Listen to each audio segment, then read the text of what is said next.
সুনামগঞ্জে তীব্র যানজটে অতিষ্ঠ জনজীবন। অনিয়ন্ত্রিতভাবে ব্যাটারি চালিত ইজি বাইক ও অটোরিকশা বেড়ে যাওয়ায় এই যানজটের সৃষ্টি হয়েছে। আর এতে সঠিক সময়ে গন্তব্যে যেতে পারছেন না অফিসগামী ও সাধারণ মানুষ। এ বিষয়ে বিস্তারিত জানাতে সুনামগঞ্জ পুরাতন বাস স্টেশন থেকে সরাসরি যুক্ত হচ্ছেন প্রতিনিধি মেহেদি হাসান।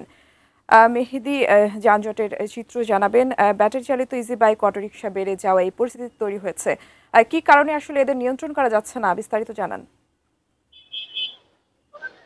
টুম্পা, আপনি দেখতে পাচ্ছেন আমার পিছনে আসলে দীর্ঘ জ্যাম আছে এবং আমি এই মুহূর্তে দাঁড়িয়ে আছি সুনামগঞ্জ পৌর শহরের সবচেয়ে ব্যস্ততম যে এলাকা, পুরাতন বাস স্ট্যান্ড এলাকায়।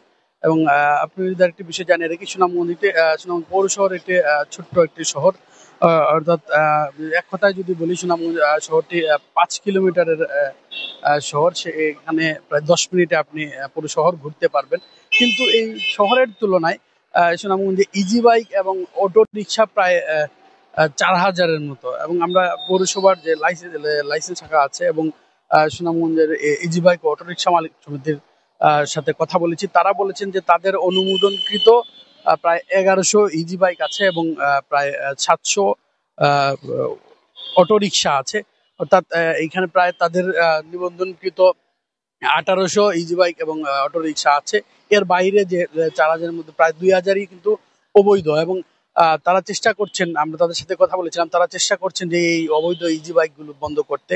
এবং শহরের যারা স্থানীয় লোকজন আছে তাদের সাথে আমরা কথা বলেছি, তারা বলছেন যে এই অবৈধ ইজি বাইক গুলোর কারণে কিন্তু আসলে প্রতিদিন জ্যাম তৈরি হয়। এই জ্যামের কারণে কিন্তু মানুষজন আসলে নিজ গন্তব্যস্থানে সময় মতো পৌঁছাতে পারেন না।